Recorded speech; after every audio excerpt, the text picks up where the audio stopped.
Australia has always been about blokes, Sheilas, Barbies and beer.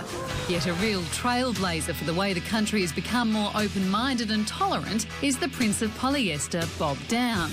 Yes, he's made us laugh since the 80s, hosting Sydney's Mardi Gras and his sellout comedy shows, but Bob's demeanour and wit has also made folks celebrate life's diversity through song, teeth and some serious hair. Please welcome Bob Downe.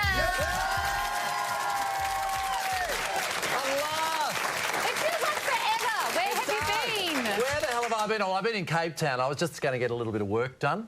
And they showed me the catalogue and I thought, no, I'm not going to get anything. I'm going to be like Warnie and Kerry Ann. I'm not going to have anything. Oh, sorry. Oh, I should have turned off my phone. Peter Slipper keeps texting me. I've had about 12 in the last hour. I can't read any of them to you, but I can show you some pictures. Oh, my God. Unbelievable. Not much change on that front, but you said we've got a new do. What do you think? Well, less spraying or shag. It's a new do. Right? let's get it young it up. You know what I'm saying? I thought I'd go a little bit Bob Bieber, a little bit One Direction, a little bit One Direction. Do you know I hadn't heard of them until last Saturday, Arvo? Really? No, I hadn't. And but apparently on me it looks more like Margaret Pomeranz. It does. Or Ellen DeGeneres. I look like a lesbian. I admit it. I look like a lesbian. Now you've Imagine if I turn out to be Tony Abbott's sister. Now, you've always been very fashion-forward by being fashion backward. Very fashion-forward. Do you have a name for your look, the trademark Bob Downe look? Timeless. Timeless, and in this case, a bit sort of spring racing carnival, isn't it? A bit sort of... Yes, no, the thing is, Charlie, what you're going to do is all these suits that you're wearing now, hang on to them for another 15, 20 years because they all come back round. I had buttons like that in my domestic science class. Oh, yes, all you need to do is sew your name on there, don't you? Yeah. Debbie. You're more than your fashion, though. You're a musical icon, and you had hits. You had hits. Stop it. No, I'm going to. You're flirting with me. I am. I'm already taken by Peter Slipper. Well, I mean, that's okay, but you.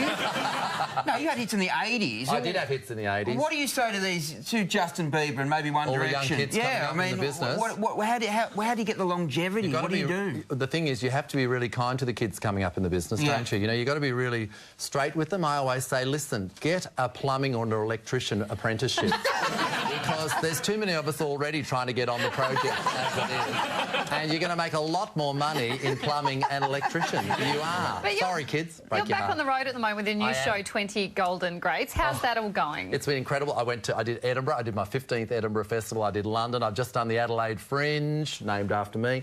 And there I am in Edinburgh. And just did the Melbourne Comedy Festival. We closed last night. Oh, Melbourne's changed. It used to be so daggy, didn't it? Oh, it's beautiful, when I was young, but you can get a soy decaf latte and a terracotta pot now, served in its own laneway. Now, and I'm very excited. Sorry, Charlie, I was just going to say, because I'm about to do my first shows in Sydney for 5 years. I'll be at the Sydney Theatre at the end of May, and I'm so excited. Absolutely berserk. Now, those shows coming up in Sydney, the 20 Golden Greats, I'm curious about this. You've sung so many hits over the years. How did you pick only 20 for this show? The thing is, Charlie, they pick me. Right. Those songs, I just can't get them out of my head, as Kylie would say. And I have to already know them from childhood. I don't know if you're like this. Jen, are you like this? I can't learn any new songs since I turned 40. So I have to already know the lyrics. And quite frankly, I think the last truly great song ever written was Bohemian Rhapsody. Perhaps the year later with Unana Haya Haya. You mentioned Sydney before. You've hosted the gay Mardi Gras many times. How did I become the Bob Hope of Mardi Gras? What's that street called? You are not just a star, but a gay icon. What's that gay street called in Sydney? What's it called? Oxford Street. It's ridiculous. The first time I discovered Oxford Street, it was quite by accident. I was looking for fruit and veg, and I wound up with meat and potatoes. No, but the Mardi Gras is just as a magical time, and of course it was raining this year, so I let my manager Mark Trevorrow host the webcast. I thought, I'm not getting any of that on my hair. I'm sorry. Well, all the shows are going to be indoors in wonderful theatres coming up on the tour. The Bob Downe 20 Golden Greats tour is heading to the Sydney Theatre. Tickets are on sale now, ticketmaster.com.au. Would you please thank the wonderful Bob Downe? Yeah.